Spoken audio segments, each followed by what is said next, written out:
Hello and welcome back to the channel. Welcome back to another video on the TriGem GemStation. Today we're going to be getting this thing working.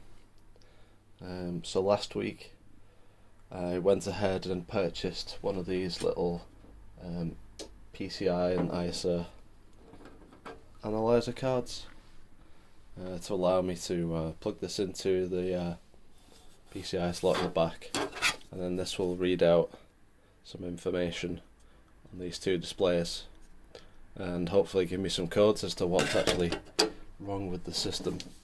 It came with this little booklet, and in here it lists all sorts of different codes for different things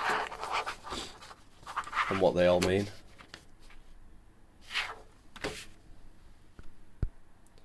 So I plugged it in, turned it on, and surely powered it up, and I got just 4 dashes on the screen. So I thought, oh great, maybe I need to press the button. So I tried pressing the button, nothing was happening. And if you hold it in, it seems to go through like a test routine of this card to make sure the display is all working on that. Now it does have a group of LEDs here, and these LEDs show you all of the power rails. So yeah, minus 12 volt, 12 volt, and 5 volt, as well as clock. I can't remember what IRDY is, or frame, but reset as well. So when you power the system on, all 4 of these power lights come on. The reset blinks, flashes once, and then I think the machine starts powering up. Well, it's supposed to. I didn't get any beeps out of it either, I just had all dashes. So when I bought that, I also bought, well, I don't know why, but basically I wanted to get all of this stuff in for the weekend so that I could get through it and get this working no matter what. So I bought a CPU. This is another Pentium 200. And I also bought, and as luck would have it, you go on eBay and you find motherboards for systems you've never seen before. Yeah, just the one of them. So I even bought a new board, which cost more than this entire system, but hopefully we should be able to get it working today.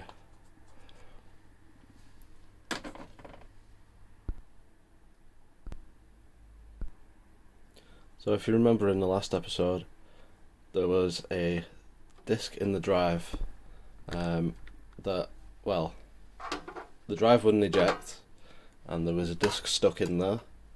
So I took the thing apart, and here's the disk.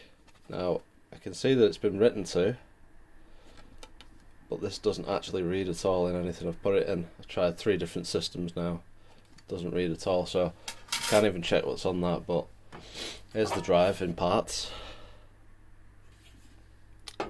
and for some reason the mechanism just doesn't work correctly, and I'm not too bothered, to be honest. But it's going to go in the junk pile, and maybe I'll get to it someday. So for now I stuck this old school, well, it's a DVD drive but it's a slot loader. I thought it looked pretty cool in the front of that, so that will be staying in there for now.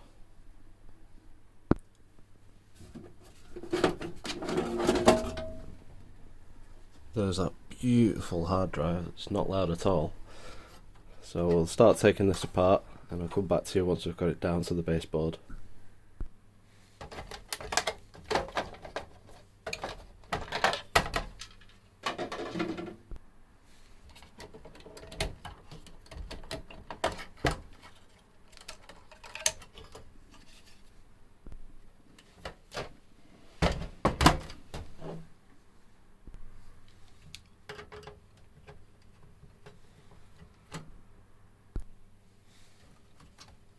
This one's a bit tricky. You have to undo the bracket and then pull the card out.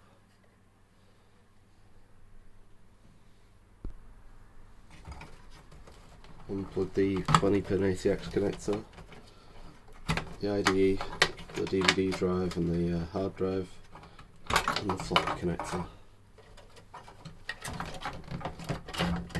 It should all just lift out.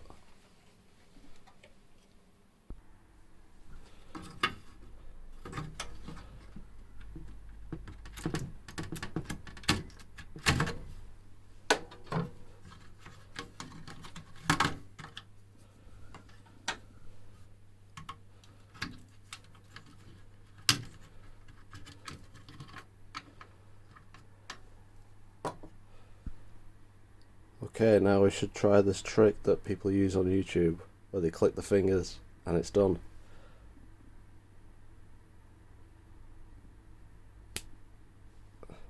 Ta-da! Now we just put all the stuff back in.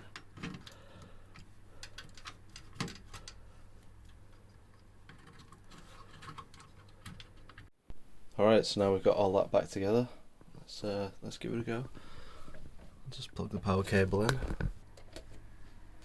Okay. Oh man.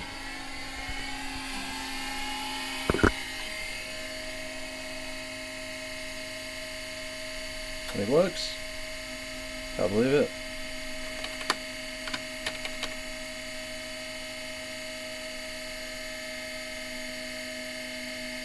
Brilliant. So it's got one of those like Windows 3.1 sort of style BIOSes as well. That's interesting.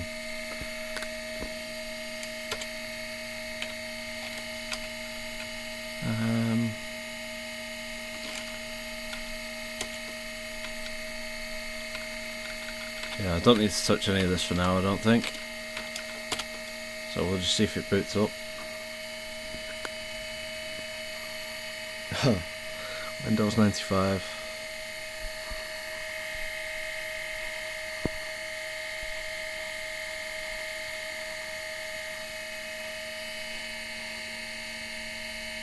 And it's recognised a disk drive as well.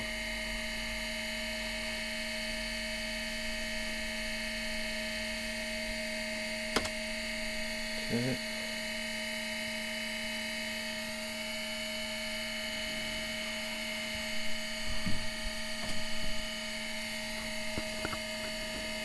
Alright, I'll just pause it here, I'll check what's on there.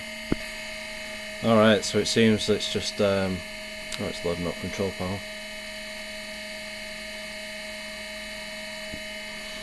Get rid of that.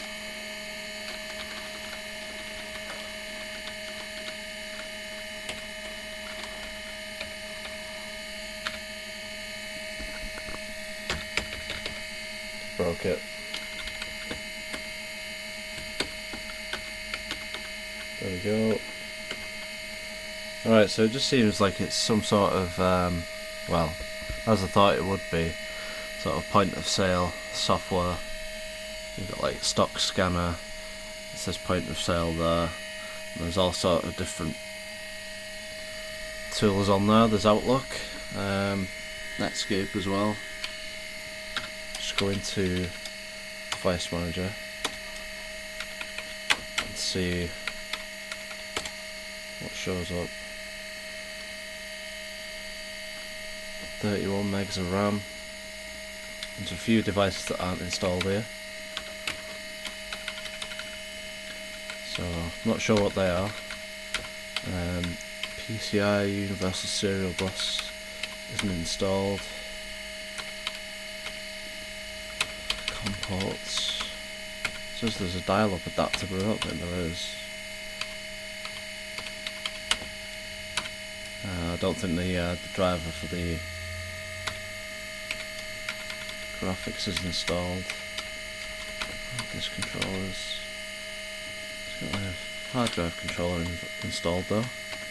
Get rid of that. Actually, date and time is not correct.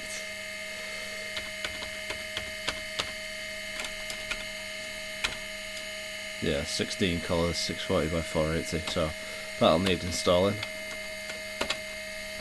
Yeah, that seems to be about it. There's no games or anything on it, so I'm glad it's finally working. But yeah, there we go. If you've got any ideas of what I should do with this machine next, let us know in the comments. Obviously it's very loud, so I'd like to put a new drive in it, I guess. I was thinking of putting an S3 Verge graphics card inside, and maybe a ESS sound card.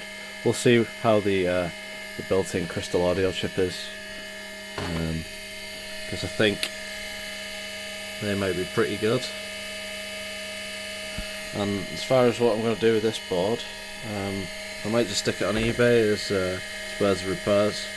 So obviously it doesn't post.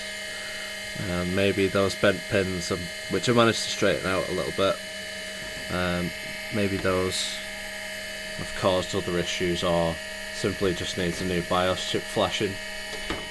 We'll see. But yeah, that's it for now. I'll have to put that back in.